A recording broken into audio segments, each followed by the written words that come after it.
أعوذ بالله من الشيطان الرجيم. بسم الله الرحمن الرحيم. My respected elders, Assalamu alaikum.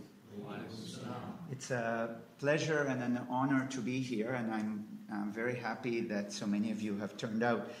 I've been doing talks for professional audiences for many years, but also for our community in a number of areas. And with my interest in aging, we've had a number of these seminars in Toronto on health and wellness. And inshallah, we'll be doing more in the future. And so when we came here, there was a suggestion that maybe this community may also be interested. So we'll try this out. And if it's something that the community is interested in and looking forward to more, inshallah, the next time I'm here, we can do further talks in other areas related to health. It's a very vast topic. So obviously, we can't cover everything. And so what I'm going to choose to cover are three things. I'm going to spend a few minutes talking about two common conditions that affect older adults, which are dementia and osteoporosis. And then I'll spend the third part of my time talking about the top 11 strategies for healthy aging in order to try to stay healthy, prevent disability, and prevent disease on the basis of what we think is the best scientific evidence. Now, there's a lot of other claims for things that are out there that may or may not be effective, and I'm happy to take questions, but I'm going to focus on those things for which we have reasonable evidence that they work on the basis of what we consider rigorous science. So I'll start off with the idea or the topic of dementia, which is a broad topic itself, but I'll make some introductory remarks because I think many of you know people who have been afflicted by dementia and are wondering about it, and so I'll spend a few minutes talking about it. So this is an example of a joke, perhaps about dementia, but it says, "My God, he's lost his mind." The idea that people who are getting dementia are somehow losing their mind, and as they lose their mind, they also lose their personhood. Before we talk about dementia, we need to understand what is normal aging in the brain, because all parts of the human body, including the brain, will age. And so we need to understand what is normal in order to be able to understand what is abnormal. Because if it's normal aging, it's much more difficult for us to reverse it or slow it down. And we don't have drugs that are going to treat it because it's very hard to find medications that treat aging. Whereas if it's disease, we spend a lot of our time thinking about prevention and treatment and diagnosis and prognosis in specific diseases. And aging refers to those things that affect every single member of the human species as time marches on. And that means that every tissue in the body, or for example, every human being, if you look in their heart, when they're 50, and then 60, and 70, and 80, certain changes will happen in the heart, in the blood vessels, that happen to every single person. No matter where they live, what they eat, what their blood pressure is, it's independent of all those diseases. That's aging. So in the brain, like every other part of the body, the brain ages. And a couple of key things happen. Well, first of all, when you look on x-rays of the brain, CAT scans and MRIs, you'll see that the brain starts to shrink as we get older. The amount of white matter and gray matter or stuff in the brain shrinks, and the amount of space and fluid in the brain increases. By itself, that won't change function. But we do know that many aspects of brain function change with aging alone. First of all, there is a slight slowing down of processing time.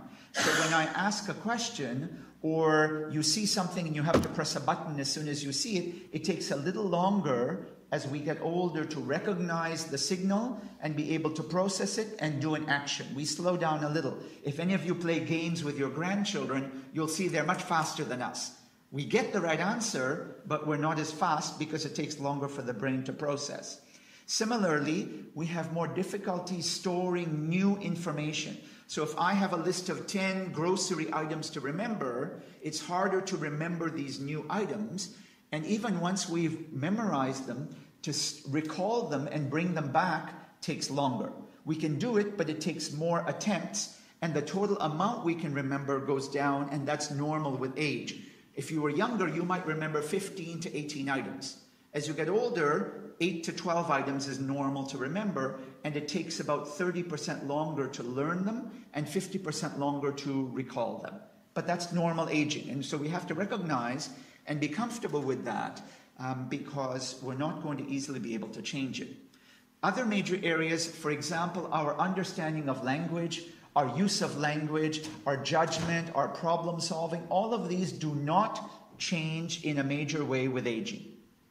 So that's important to recognize, because now we need to contrast that with dementia. So dementia is not one disease. Dementia is a series of different conditions that lead to a presentation of something called dementia. And all of the dementias, there's over 100 of them, but the most common four include Alzheimer's disease, vascular dementia, Lewy body dementia, and frontotemporal dementia. Most of you will be familiar with Alzheimer's. It is the most common dementia by far. 50 to 60% of all people, at least in North America and Western Europe, who get dementia get Alzheimer's disease. But all of these dementias are characterized that they are progressive. In other words, over time, they slowly get worse, and they lead to degeneration, so that when you look at the brain cells and the neurons and the connections in the brain, they're all degenerating, and those cells are falling asleep, and they cannot be woken up. And so this is a slow process that occurs over many years and will slowly but surely lead to decreased functioning in the brain. And when you look at the clinical features of dementia and the complaints people have, typically they have difficulties with memory. And memory, the main area of memory that is affected first is short-term memory. Remembering what you had for breakfast, remembering what you said an hour ago, remembering the last phone call. As opposed to long-term memory, like when did I get married, what did I do when I was young, when did I come to the United States, etc. Those are long-term memory, and they tend to last a lot longer. They've been stored for a lot longer. Short-term memory tends to be affected first. Not only memory, but different parts of the brain are associated with different functions. And all of those areas can be affected earlier or later in any of the conditions that lead to dementia. Because as the dementia progresses and causes more parts of the brain to degenerate, more areas of memory and thinking get affected. So for example, with Alzheimer's, we lose short-term memory, and early on we lose language skills. The ability to be able to find words becomes affected, but more than aging alone. And so there are cutoffs, and there are ways we can test this to say, is this just aging, or is it actually Alzheimer's? The ability to recognize people, their faces, their names, eventually even recognizing what things are, like what is this device, or what is this device. Over time, the ability to name these things and understand their meaning or what they do becomes more and more affected. We have difficulty remembering names, first of all, of people we don't know that well, and then close friends, and eventually even family. As the disease gets worse and worse, people eventually no longer even recognize themselves. Sometimes they'll look in the mirror and they'll say, "Who is that?" Or they'll even forget their spouse, which is obviously very upsetting emotionally for people who've been married for decades or seen their parents losing all of these abilities. They lose the ability to remember things like appointments, dates, difficulties doing mathematical calculation, planning tasks, driving, and even managing money. And so you can realize that dementia affects not only the person, but their family and their community around them. And so thinking about ways to prevent it is important, but even after diagnosis, understanding that over time it's going to get worse, people need to start planning. Do you have an updated will? Do you have powers of attorney? Do you have people who can help look after your business, your financial affairs, etc., when you are no longer able? Because with almost every dementia right now, there's no cure and there's no treatment that will stop it permanently. It may slow it down a little, but virtually every dementia until today is slowly going to get worse until we lose all of our memories and we die. So unfortunately, it's a very, very serious disease, and it's common. So as I mentioned, for example, if you take a survey in North America, now this it involves mostly whites and blacks, but North America, if you go to people living in the community, so they're not living in nursing homes or retirement homes, about 2% of people aged 65 to 74 have a dementia, 11% at age 75 to 84, and over 1 in 3 people who reach the age of 85 will have a diagnosis of dementia. So extremely common. And as I said, there's over 100 different types of dementia, but the number one cause is Alzheimer's, which is about 50 to 60% of all the dementias. Now, there are many different risk factors for dementia, but the 5 that are most consistently shown in the science literature are the following.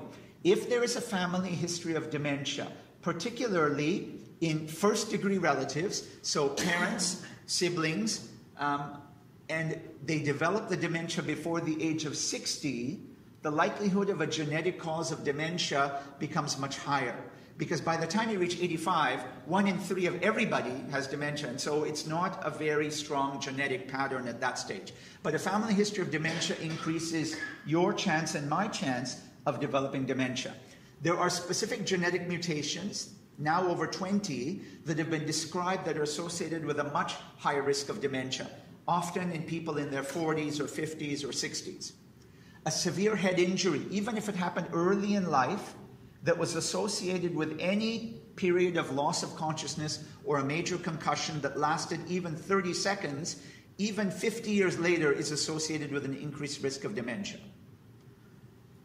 And so the importance of helmets and safety when playing sports, for example. People who have limited education and limited engagement in the community. So the more educated we are formally, the more our brain is protected because it's built extra neurons and complex networks where the cells are connecting in a rich way. And the more we use our brains in our lifetime and the more we develop them early on in life, the better for us in terms of preventing dementia later on. And then the last of the 5 major risk factors is strokes. Any stroke anywhere in the brain increases the risk of dementia, but bigger strokes and strokes in certain parts of the brain increase the risk more. But sometimes, for example, there was a study done in California in a group of women who were nuns in the Catholic community, and even one small stroke increased the chance of dementia 11 times. And so every stroke increases the risk in people who may be vulnerable, and the more strokes you have, the worse the risk. So you can start to think of ways in which some of these we may be able to prevent in order to reduce the risk of dementia. So how do we prevent dementias? Well, first of all, you need to know your family history. Because if there is a history of a first-degree relative or multiple relatives developing dementia when they were young, there are genetic tests that are available for some of these dementias. Now, only about 10% of dementias right now have a genetic test and a genetic condition that is attached to it. But they particularly affect younger people. And so if people in your family have been diagnosed with dementia in their 40s or 50s, it's important to consider getting screened to see if you have this genetic abnormality or mutation. The second key area is lifelong brain stimulation. And so what do I mean by that? So staying educated and engaging your brain. So whether you're doing seminars, going to online courses, going to in-class lectures, any of these things that keep you stimulating the brain, whether it's in religious things or in the secular world, these things keep the brain active and engaged. We all know how people who retire, and if they aren't engaging their brains, you'll suddenly see that within a few years of retirement, there's a dramatic loss of brain functioning, even without dementia, because we're not using it as much. So keeping it engaged is really important. The other way in which scientists have shown that keeping your brain engaged is by social activity. So being involved in groups like this, or social clubs or gatherings where people are engaging and interacting with one another, it stimulates other parts of the brain. And the more parts of the brain you can keep active, the better you can prevent the dementia. The third key thing is to stay physically healthy so that you've got good blood flow going to the brain and the arteries that supply the brain with blood are staying healthy. And so thinking about all those strategies that prevent heart disease, almost all of them prevent dementia as well. So monitoring your blood pressure, managing diabetes, low salt diets, all these things that keep your blood healthy and the blood vessels healthy help to keep the brain healthy. Regular exercise is very important, and I'll talk more about exercise a little bit later. But regular physical activity, even if you walk for 30 minutes 3 times a week, you reduce your chance of developing dementia by 20%. And it doesn't have to be a fast walk, but the more exercise you do, the better in terms of the blood going to the brain and keeping the brain getting all those nutrients that it needs to stay healthy. I'll talk more later about the specific elements of the Mediterranean diet, but 2 types of diets have been shown to have the best chances of preventing or delaying dementia.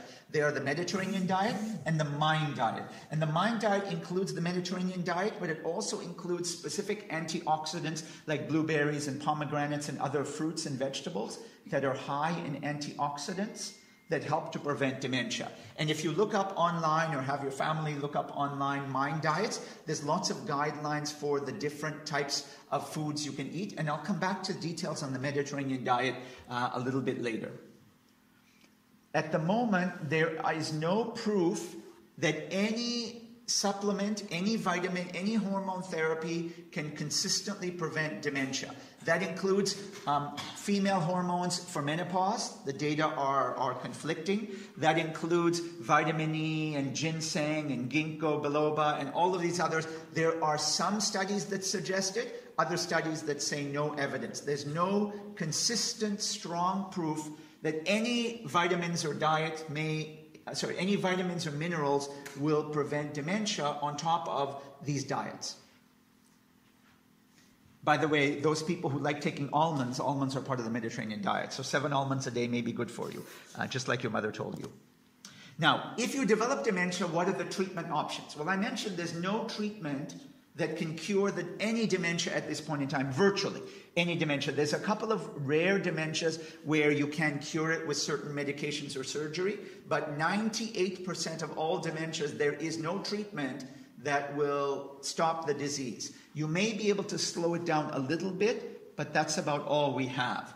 So there are several classes of drugs that can slow down the dementia. What they do is they boost up the levels of chemicals in the brain that the brain uses to function. So for example, the most common chemical in the brain, it's a neurotransmitter called acetylcholine. And that chemical in the brain, the levels are going down as people get more dementia because the cells in the brain aren't making it. But if you take some of these drugs, they slow down the breakdown of the chemical in the brain so it lasts longer. It's hard to make new acetylcholine, but you can keep it around longer and try and boost up memory temporarily. And if the drugs work, they may delay the progression of dementia by anywhere from 6 months up to 3 years. But they don't work in everyone. You may have heard of some of these drugs. Aricept, Exelon, and what's the galantamine? Memantine's in a separate category. So Exelon, Aricept, I'm trying to remember the trade name of the third one, Reminil. So these 3 are in the category of drugs that slow down the breakdown of acetylcholine. There's a second drug in a completely different class that works in a different way called memantine, and in the US, I think its trade name is Emenda, is it? Emenda here, because in Canada it has a different name, Ibixa. But we have 4 proven drugs that can work in some people. Up to 50% of people with dementia may be able to benefit if they have Alzheimer's.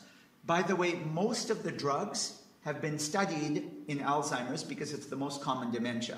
If you have one of the other dementias, there's a lot less known about ways to prevent or treat it, like Lewy body or Parkinson's dementia or some of the other ones. But in Alzheimer's, there are 4 proven drugs and hundreds of millions of dollars of research trying to find other drugs. Every year, there's at least 10 new studies of drugs that are being done to find new ways to treat dementia, particularly Alzheimer's. But most of these drug trials do not show the drugs to be effective, or they are harmful, and so we're still looking for new drugs, but lots of ongoing research. As people develop more progressive dementia, they will also sometimes get different symptoms. Sometimes they become very paranoid, or they start seeing things and hearing things, or they become depressed, or they start to become agitated and screaming or wandering. For many of these manifestations of their dementia, there are drugs to control those symptoms.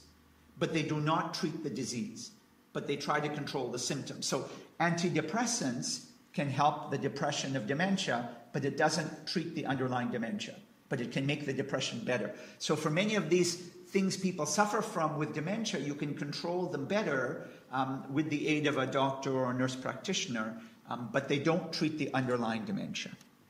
Okay, so I'm going to pause there. That was the first area I wanted to cover, dementia. And I'll move on in a moment to osteoporosis, but I thought I'll pause here if people have questions right now.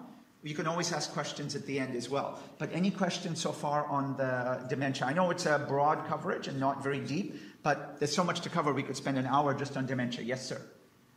Is it true that hearing reduction as you age is not treated properly, could develop dementia? Great question. And thank you for that. I should actually put it up on the risk factors. So 2 new risk factors have come out in the last couple of years that multiple studies have confirmed. One of them is hearing loss. And so increasing hearing loss that is untreated is associated with a higher likelihood of developing dementia. What is not so clear is if you treat the hearing loss, do you prevent the dementia? That's not so clear right now because we don't have big clinical trials that have given a bunch of people with hearing loss hearing aids, and then another bunch of people don't get the hearing aids, and then they follow them over time to see if the dementia develops at the same rate. It's obviously not very ethical to keep people deaf when you know you can treat that. But from lower quality evidence, the suggestion is that untreated hearing loss is associated with a higher risk of developing dementia. Absolutely. The other risk factor that people talk about is sleep.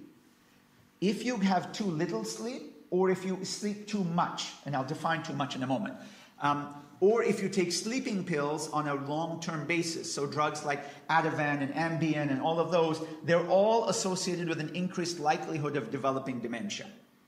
So they are risk factors. Too little sleep, typically people who sleep less than 7 hours a night, and people who sleep more than 9.5 to 10 hours a night consistently have a higher risk of developing dementia.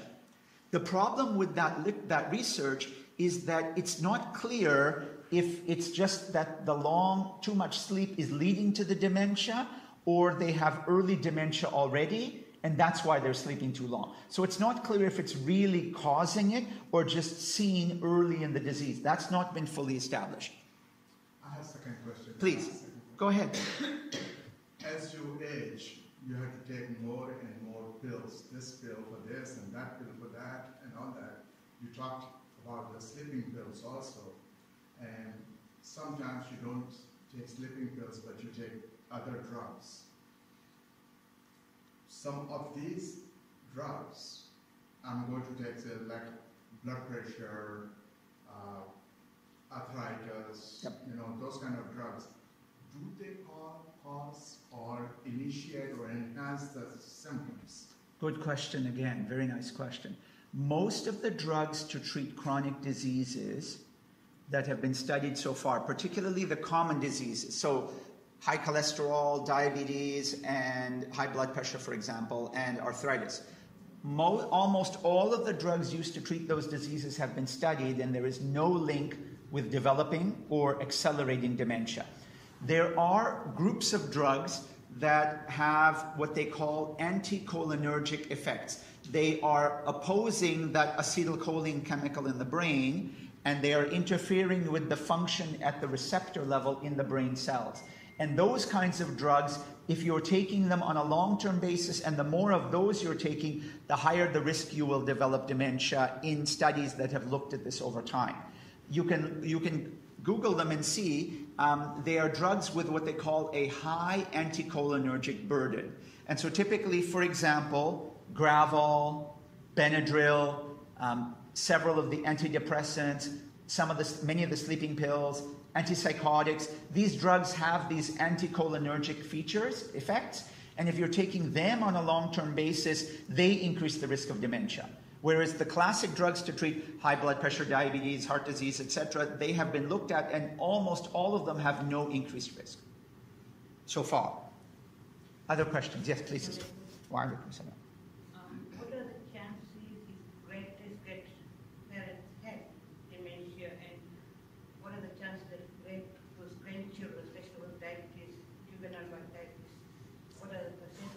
chances which goes to inheritance? So let me understand the question. If the grandparent had dementia, great-grandparents had dementia, and so what is the chance that the great-grandchildren, especially if they have diabetes? Okay, so diabetes is a risk factor for dementia in people who have poorly controlled diabetes for two reasons. One, if it leads to low blood sugars, the longer the low blood sugar lasts each time you get it, and the deeper the level, the more likely you will permanently damage brain cells. And so that's one risk. You want to avoid very low blood sugar. Similarly, if you have very high blood sugar on a long-term basis, the blood vessels get damaged and you're higher risk of stroke. Those strokes increase the risk of dementia. In people who have a family history in grandparents or great-grandparents who had dementia, the key thing is how old were they when they developed the dementia. If they were in their 70s or 80s, then the risk to the person is very low. It might be increased by about 10%, and only once you reach about age 70 to 75. But if the grandparents develop the dementia at the age of 55 or 60, then the risk to the great-grandchild, depending on what the genetics are, it could be as high as 1 in 3 will develop the dementia by the age of 60. So it depends on when they developed it and whether they have a known genetic mutation or not. And many times we don't know, because it's like back home, we didn't have all the medical investigations, they didn't do genetic testing, and so it's very hard to determine how much the risk is increased. What we know is that the younger they were when they developed the dementia, the more likely that all the future generations will be at increased risk, but it's certainly not 100%. Yes, please. What if the hearing loss is like permanent? It cannot be treated with hearing aids.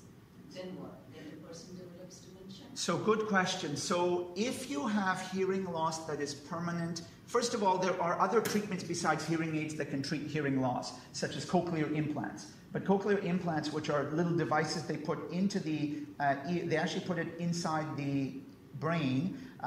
Well, it's not in the brain, but it's inside beyond the middle ear, where they implant it, and it's an electrical device that changes sounds into electrical current that the brain can recognize. So the cochlear implants sometimes treat the more severe hearing loss that the hearing aid cannot. But let's say you have a hearing loss that there's no treatment for. The increased risk of dementia with that hearing loss that is uncorrected is probably on the order of about 20 to 30% increased risk. So it's by no means 100%, but it increases the risk by 20 to 30%. And there's no other treatments right now that we know of, but if you can modify all of your other risk factors, and do all the preventive strategies here, you can still decrease the risk more than the increased risk from the hearing loss. So that if you're staying physically healthy, you're exercising, you're taking the right diet, you have a lower risk than the increased risk. It balances out the increased risk of the hearing loss. So there are many strategies, but no one of them is 100%. Can I ask one more question? Sure. This does not apply to our group here, but I have read somewhere that all this inoculations and prevention of disease, Yes. they don't show up in the early childhood or early ages of youth, but later on in the life, some people suffer it because of those inoculations. Is that true? So there's lots of controversy, and there's lots of commentary on the internet and lots of articles. If you look carefully at any of the science that has been done, there is zero evidence that any of the vaccines in childhood are associated with any of the dementias in late life. There's absolutely no good shred of evidence. There's lots of scaring on the internet, lots of talk, but the science, there is zero good data. I've not seen any study that has shown it, and there have been multiple studies that have looked at it to see. It's not that nobody's looked at it. There's been many studies looking at polio vaccines and this vaccine and measles and mumps and rubella and so on, and nobody has seen any increased risk in any of the studies in any of the countries with any good quality evidence. Nothing. But there's all kinds of scares. In fact, the whole anti-vaccine movement, it's terrible. Many of the things that they promote, because they're saying all these things and then they write, one person had this in one story here, but there's virtually no science to support it. It's a very distorted battle of lots of rumors and scaring. But the science does not show any increased risk whatsoever of any vaccine with any association with dementia at the moment. Okay, so you mentioned about Parkinson's. yes. Is it dementia? So Parkinson's is not a dementia by itself, but if you have Parkinson's and it lasts long enough, so if you have Parkinson's and you've lived with it for 10 years or more, up to 30% of people with Parkinson's will develop a Parkinson's dementia, but not everybody. So the majority never do, but 30% or more of people who have Parkinson's for 10 years or more will develop a type of dementia called Parkinson's dementia, but not everybody. I'm going to come back to osteoporosis if we have time, but I'm going to skip to the third section to make sure we have enough time because there's lots of questions. This always generates questions. And so if we have time, we'll come back at the end to do the osteoporosis part. I'm going to highlight what I found from research in the literature and the science to date. What are the most proven strategies to prevent disease and keep us healthy as we age? And these strategies work if you start at the age of 40 or 60 or even at 80. You can use these strategies and they will delay or prevent diseases and keep people as healthy as possible. No one of them is 100% guaranteed, of course. But the first of these strategies is to eat whole foods. Now, not this whole foods, because I know you have these here, but really when we talk about whole foods, we're talking about eating foods that are raw or minimally cooked. The more you boil, the more you fry, the more you steam, the more you cook in any way the foods, the more that the foods lose their nutrients and positive values. So for example, if you put any food in the microwave for 1 to 2 minutes or longer, if it's not frozen, then 30% or more of the vitamins and minerals will be destroyed within 2 minutes of microwaving. Right? So it's an example how we try to minimize the cooking and different ways of cooking. Microwaving is worse than almost anything in terms of cooking. If you need to heat things for a little bit of time, that's okay, as far as we know, but it's not ideal. So there are two major categories of foods that are thought to be very helpful in terms of eating whole foods, including the various dietary fibers, so the grains, the cereals, as well as the Mediterranean diet. Now, I'm going to ask you a question. There are 5 key things that are listed as being part of a Mediterranean diet. And the more of these you can do, the more benefits you get, because not everybody can do all 5. But can anybody name for me one of the 5 things in the Mediterranean diet? You should have all heard this all the time. Okay, so green vegetables. It's not even only green vegetables, but a certain number of servings, 5 to 10 servings of a variety of fruits and vegetables. Most dietitians now recommend, a simple way to look at it is vegetables and fruits from the different color groups. At least 1 green or 2 green, a yellow and an orange type of fruit or vegetable every day is one of the 5 factors that is part of the Mediterranean diet. And this diet has been shown to reduce cancer, reduce heart disease, and reduce dementia, and keep people healthier than any other diet, including the Koja diet. So it is better than any other diet out there, other than the MIND diet might be slightly better for dementia, but it is the best diet if you can do it. So, okay, one of them is fruits and vegetables, 5 to 10 servings, as raw or uncooked as possible. Okay, what are the other 4? Fruits are all part of the same category, so it's all in that same one. 4 other things. Yes, in the back. Olive oil. So virgin or extra virgin olive oil, 1 to 2 tablespoons a day, either raw, in salads, in soups, in cooking, is recommended as one of the other 5 parts of the Mediterranean diet. Good. Better than virtually any other oil for the perspective of long life and preventing health. There are lots of benefits from several of the other oils, but olive oil seems to have the most benefits for the most usages. Nuts. Yes. So a handful of nuts each day is recommended, and it's not clear which nut is best right now. All of the nuts have varying degrees of healthy fats or monounsaturated fats. And so right now the recommendation is any nuts you like, a handful of those nuts every day is reasonable. In most Mediterranean countries, a lot of those nuts included pine nuts, and to a lesser extent almonds, but we don't know if they are the best nuts, but a handful of nuts every day is number 3. 2 more. I think you had your hand up. No, I had a question actually. Oil. Okay, go ahead. So you said olive oil. Is it because of the mid-chain triglyceride? It's thought partly because of the mid-chain triglycerides, as well as the some of the acyl groups that are in there, and the high proportion of monounsaturated fat that's in there in oil form. Does coconut oil have more of it? So coconut oil is thought to have more. The problem is that coconut oil has not been studied in large studies with thousands or tens of thousands of people to see whether it is better than olive oil. It may be on the basis of small experiments, but on the basis of large studies, there's no large clinical trials with coconut oil, whereas with Mediterranean diets, not only do we have studies of tens of thousands of people living in everywhere from Spain to Italy to Greece, but we actually have randomized control trials in Spain and other parts of the world with thousands of people that were randomized that showed the highest quality evidence. Coconut oil may be as good or better, but it doesn't have the same evidence yet. So we don't know. I don't know if you watched Dr. Marie Rappaport's. No, I haven't watched that one. But there's a lot of benefits to coconut oil. So if people love their coconut oil, I'm not saying it's a bad oil. The strongest evidence is for olive oil, but coconut oil may be as good or better, but we don't have large-scale evidence. So if you prefer olive oil, if you prefer coconut oil, I'm not going to say that's bad, because there is evidence for that. But the strongest evidence is olive oil. But if you don't take either of those oils, then pick at least one of them. There was another, yes? The reports on the benefits of walnuts overgrown? No, there are benefits of walnuts, but the data are not so strong, suggesting that walnuts are far better than any other nut. So that right now, having a handful of nuts, if you want the walnuts, that's fine. Are they that much better than pine nuts or almonds or cashews? We don't have strong evidence for that. But they do have more omega-3.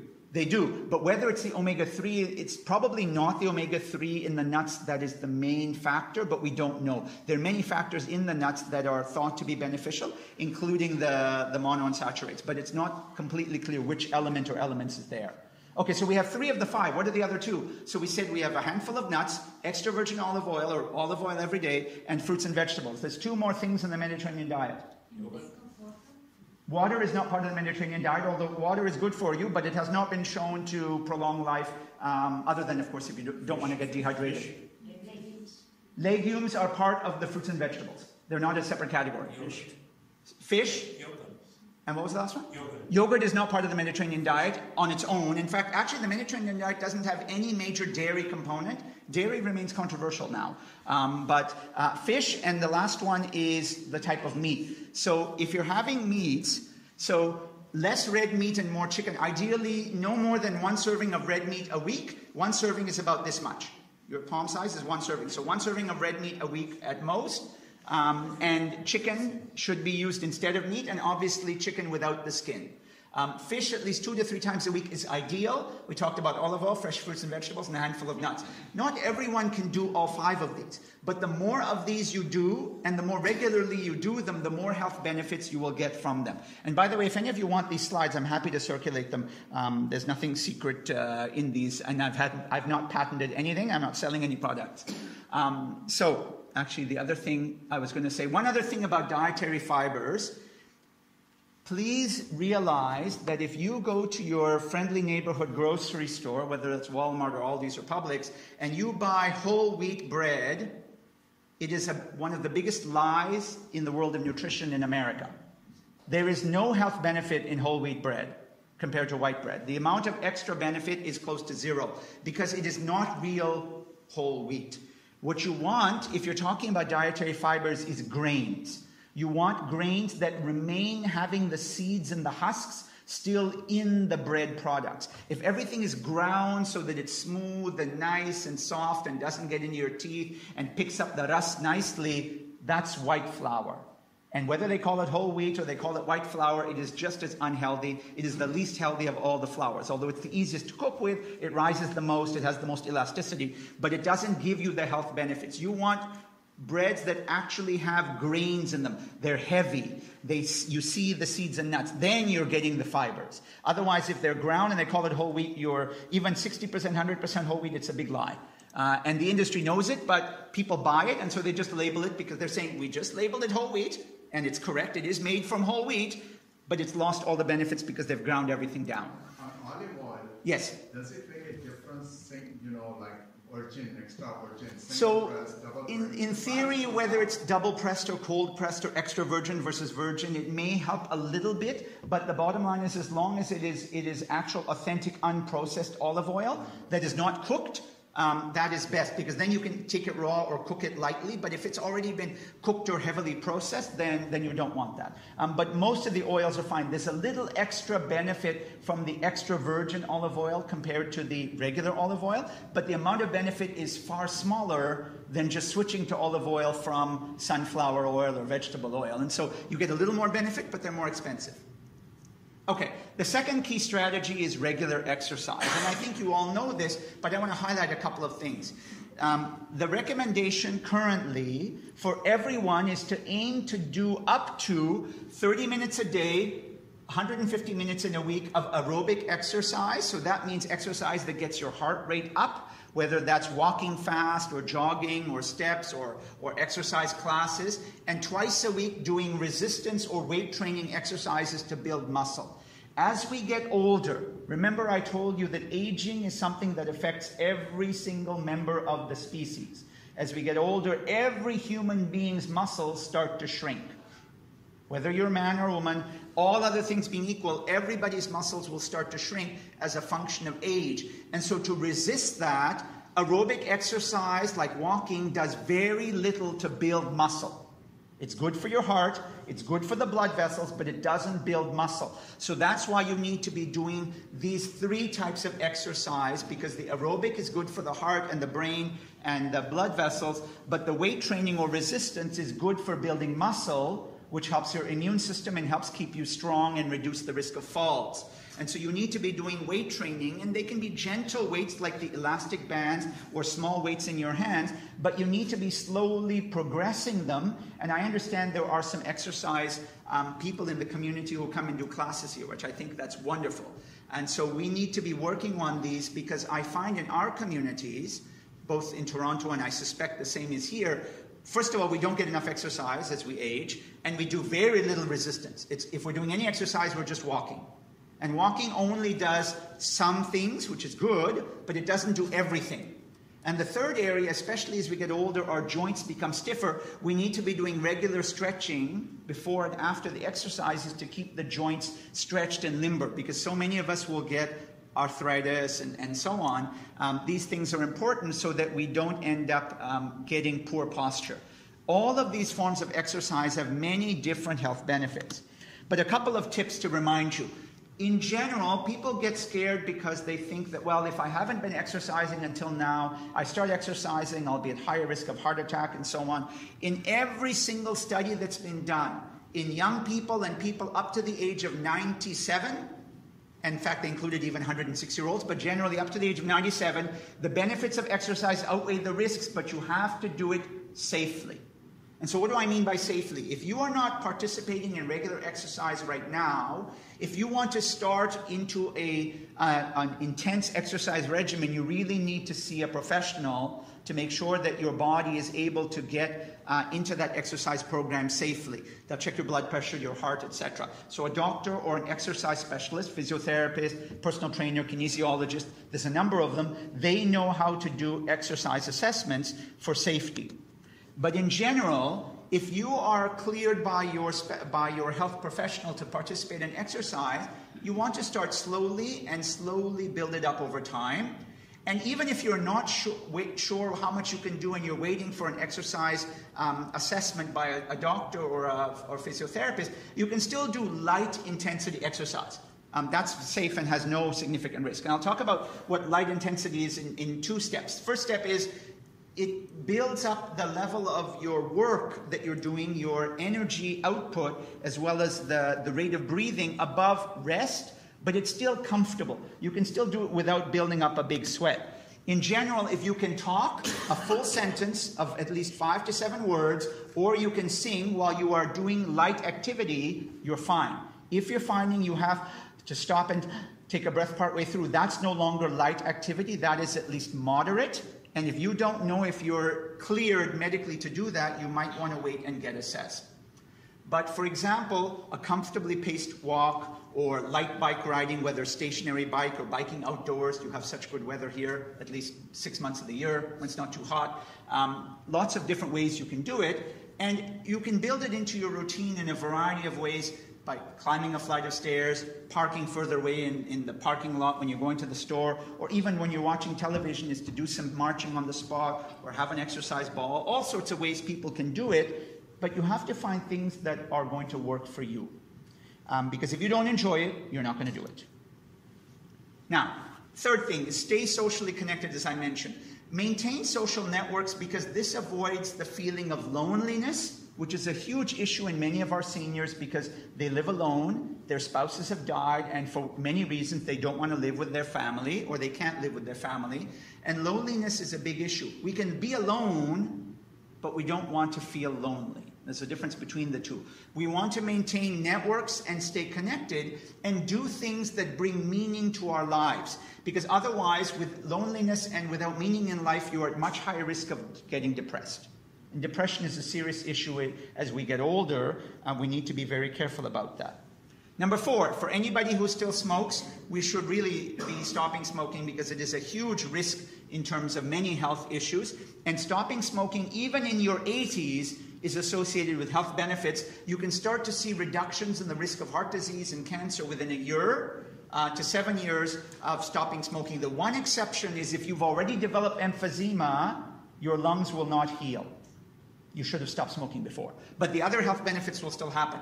And remember that those of you who are not smoking but who are exposed to people who are smoking with secondhand smoke around you and you're breathing it in or even washing their clothes, you are at increased risk of cancer just from doing that. So secondhand smoke is dangerous and we need to figure out ways to avoid it. And lots of public health initiatives, but in our own homes we have to be careful. Finding ways to meditate or reduce stress, whether that's with du'as, whether that's tasbih, tai chi, mindfulness, many different ways, but meditation or stress reduction each day has been associated with good mental health, reduced blood pressure, and a positive outlook in life, which are all beneficial in terms of preventing disability. Strategic use of supplements, and I'll highlight that other than vitamin D, there is no other supplement that has been shown in people who are eating healthy diets and balanced diets and don't have a lot of medical conditions to be associated with any health benefit. There's multi-billion-dollar industries in North America and Europe that are selling us supplements. Everything from turmeric to ginger to vitamin A, B, C, D, E, G, etc. But other than vitamin D, in areas where people are not getting enough sun exposure, including Florida, has vitamin D deficiency, there's no other supplement that should be taken by the majority of people. You don't need it, it's not going to benefit you, and most of it will just go out in your urine and out of your wallet.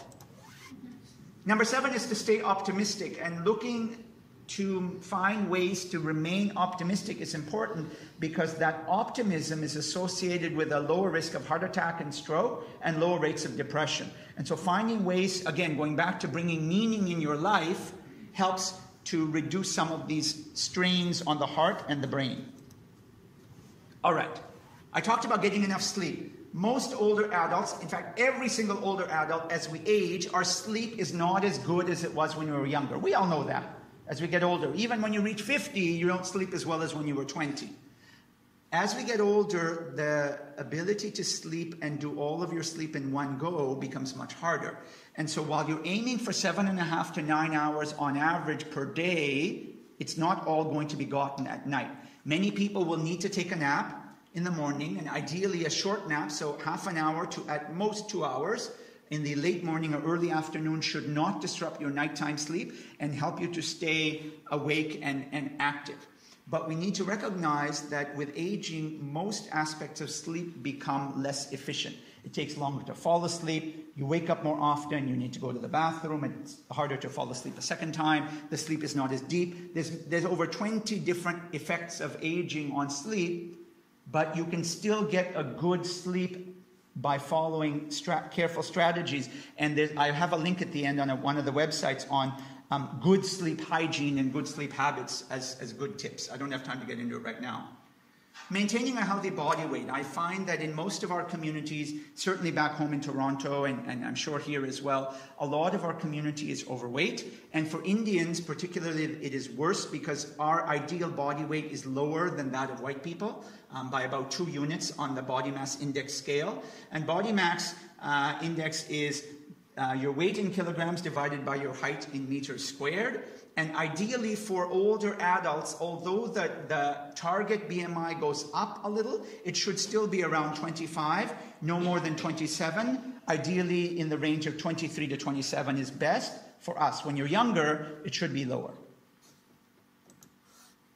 However, it's not easy to lose weight. I recognize that. It's very hard, in fact. Number 10 is health screening. I list the 4 most common ones. There are other ones, I'm sure, but screening for colon cancer. There's multiple ways you can do it. For women, getting screened for breast cancer, at least until the ages I've listed. Getting your blood pressure checked regularly and screening for diabetes. By the time you reach 75, 1 in 2 people will have high blood pressure and 1 in 4 will have diabetes. It's higher in our community. But nevertheless, these are both very common. And for most people, they have no symptoms until they end up with a complication or it's picked up on screening testing. And so you need to get these checked regularly. The last strategy is vaccines.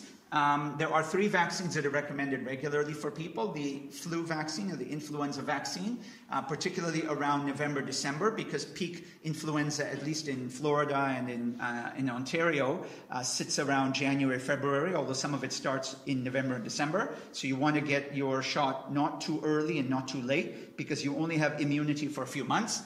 The pneumonia shot once every 10 years for pneumococcal vaccine. And the most recent one on the block now is the herpes zoster vaccine, which can reduce the likelihood of developing shingles in people who have not already had an attack of shingles.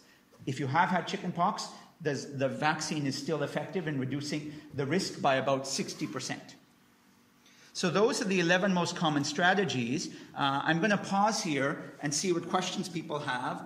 We may or may not get time to go into osteoporosis, but let me summarize and say that there's lots of other topics we can talk about in the future, but I have listed here in my slides some of the websites that have lots of useful information, like how to calculate how much calcium you're getting in your diet, basic principles of sleep, mind map, the mind diets, healthy eating, and secrets to health. So there's lots of good tips for if you want to use the references and look things up. But let me come back to these and see if there are any questions. And if we have time, we can talk about osteoporosis, or we can end, because I think we have to end at the latest in 15 minutes. So, any questions? Yes, please. I've been told that shingles, you need a booster. Is it true? Others have said you don't need it if you already had one. If you already had the vaccine once, whether a booster is proven to be effective or not is uncertain. If you look at the guidelines from the major specialist groups, some people are recommending a booster at 10 years and others are not. We don't know how effective the booster is. It's probably helpful to an extent, but does everybody need it? Is 10 years the right time? We don't know the answers to that. But it is safe to get a boost as far as we know. We have not seen an increased risk of shingles in people who get the booster. Whether you really need it is not completely clear, and not all the major expert bodies have agreed. Other questions? I have a second question. Sure. When you get infected because of the rusty nail or something, what they call it, you know, you get infection. From, like, if a nail penetrates through the skin, like you get staphylococcal infection? Or tetanus. Okay, the tetanus, yes. Do we need that one at this age? So that's an interesting one. The emphasis is not on tetanus in old age, but nevertheless, you are still at small risk. And in theory, the immunity, as we get older, like everything else, the immune system gets weaker with age. In fact, it gets more distorted and unable to deal with things in the right way. It's sort of a little too much and a little too little in different ways. But we are all at risk of tetanus. I mean, we're less likely to get open wounds and rusty nails and things when we're older, but the immunity to tetanus does wear off, and it's recommended to continue getting tetanus shots every 10 years. The risk is lower in older adults because they have less exposure but their immune system is even weaker, and there's no risk of getting the tetanus shot, it is reasonable to continue getting tetanus shots every 10 years. I still recommend it to my patients. Yes, sir. A lot of people take statins to reduce cholesterol. Yes. However, statins can cause type 2 diabetes. Type 2 diabetes is a risk factor for dementia. And so is high cholesterol. So there's a dilemma. What would you do? Great question. So I'll answer the dilemma in two ways. The first is we need to understand the magnitude of the benefit of the statin versus the magnitude of the risk. So the risk of diabetes with statins, if you're taking them over a period of 5 years, there is a 1% increased risk of diabetes. Right? So that for every 100 people who are on a statin for 5 years, one person will develop diabetes. So the risk is there. It's not zero, but it's not a big risk. The benefit is dependent on what your risk of heart disease is. So we talk about primary and secondary prevention. If you've had a previous heart attack, stroke, TIA, or significant peripheral vascular disease like in your feet or a major artery, then the benefits of statins are enormous, huge, so that the benefits are 20 times greater than any risk, if not higher. And so that for them, it's a no-brainer. So if you've had a heart attack or stroke, TIA, etc., then the risk of developing diabetes is very small compared to the benefits from the statin. And if you already have diabetes, it doesn't matter. And many of them do. If you've never had a heart attack or stroke and you're taking the statin for prevention, primary prevention, you really need to look at your overall risk, all the other risk factors, and there are multiple equations and formulas that people use to get an estimate of the 10-year risk of a vascular event.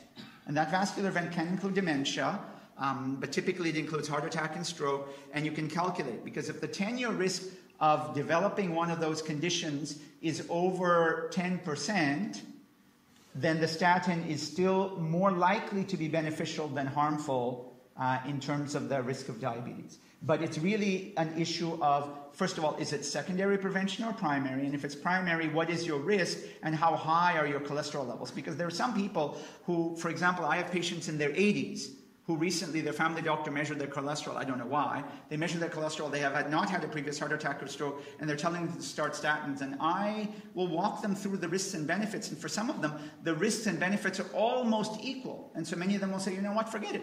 For the extra pill and the fatigue and the other symptoms, I'm not going to take it. But for some of them, the levels of bad cholesterol are high enough, and their blood pressure and their smoking history, they put them at higher risk.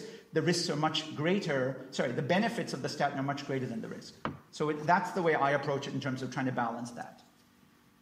But it's another great question. Other questions? Please. You gave me the impression the vitamins are not really of which benefit except vitamin D. I'm talking about my specific case under the doctor's advisement, I'm saying, after my blood test and all that. She put me back on B12 and iron. Right. So So remember that the recommendations are in general for people who are otherwise healthy.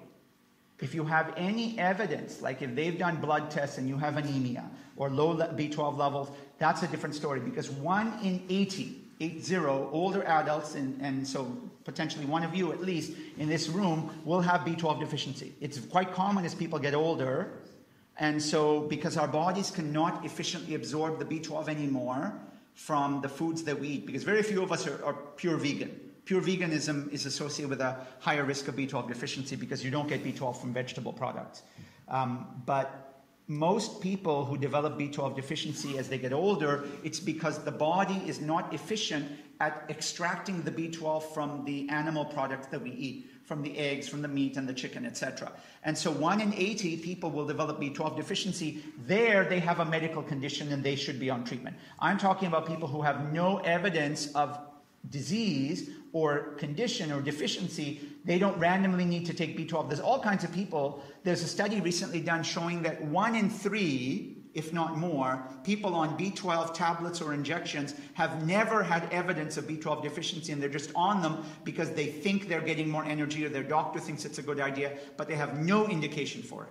There's a lot of people taking these products who don't need them, but there are people who genuinely need them. If you have low iron levels, or you have low B12 levels, or you have anemia, they are indications where you should be considering taking it. But that's not the scenario I was talking about. The one other point I'll make, and it's not related to this, is that if you have iron deficiency anemia, so you have low iron levels and you have anemia, taking iron is not good enough on its own. You need to ask the question, where's the iron being lost? Because it's extremely unusual that we're not eating enough iron. We Khojas eat too much meat. So it's not that we're not eating the iron, it's being lost somewhere. And so if nobody's investigating for why, they may be missing an ulcer or a cancer. Right? Because the most common cause of iron deficiency in older men and women that is not obviously due to vomiting and coughing and so on from blood is colon cancer, one of the common causes. So people need to get checked for these causes, not just put them on iron to treat their anemia. You have to ask, why have they become anemic? It's not a function of aging alone. And if it is from aging and your doctor says, oh yeah, you're anemic because of age, then iron and B12 aren't going to work anyways. And so, you have to be very careful and think about and ask about why do I have low iron? B12 you can understand, but why do you have low iron? You need to ask for the cause. Please. How about those people who take PPI? Would you recommend B12? Yeah, so PPI is a proton pump inhibitor. Many of you have heard of them. Drugs like Losec and Nexium and Prilosec and things that are meant to suppress acid. First of all, there's too many people who are on them chronically anyways, and we should be trying to get off them. But if you're on these drugs chronically, you are at higher risk of developing B12 deficiency because you are not able to absorb the B12 because you don't have acid in your stomach. However, not everybody develops it, and so my usual recommendation to people is that as part of your regular checkup, once every year, you should be getting your B12 level checked, rather than everybody going on it preventively, because 2/3 of the people or more who are on chronic PPIs do not develop B12 deficiency. So rather than sticking everyone on B12, I would rather spend $25 a year and just get a B12 level, and if they don't have it, then they don't need the burden of the shot or the pill. But some people will take it, but many people don't need it, and so it's an alternative approach, especially if you don't see your doctor regularly, but you should. My recommendation is to screen for B12 deficiency, which is what most of the guidelines are recommending for people on chronic PPIs. More importantly, we should see if we need to stay on those PPIs, because there's too many people who are on them and may not need to stay on them forever, and they have lots of long-term risks, as you may know. There's an increased risk of pneumonia and osteoporosis and a certain form of infectious diarrhea and other potential risks. So there's lots of people who are on them, but not everybody needs them. Any final questions? We've got a couple more minutes. No? Okay, then I'll summarize. I'll go through my summary slide. I think it's just one summary slide, and then stop. So most seniors, by the time we reach age 65, will live for at least 17 to 20 more years. A little less in the Indian community because we don't take care of ourselves as much. But nevertheless, we're getting closer. We're getting to sort of 14 to 17. So we're not too far behind. Common illnesses in old age, there are many of them, and we can talk about all of these. Dementia, osteoporosis, heart disease, hypertension, osteoarthritis, depression. These are common conditions for which we are getting a better understanding of how to prevent them, how to manage them, how to diagnose them and treat them, etc. And so these are important things for us to be aware of, because many of the things we can do ourselves, we don't need to wait for prescriptions from doctors in order to manage these conditions better. And there are many opportunities to prevent disease through good diet, regular exercise, social engagement, adequate sleep, and meditation or stress reduction. Even if we're already in our 80s, there are opportunities for health prevention and promotion. And with that, I'll say thank you and assalamu alaikum.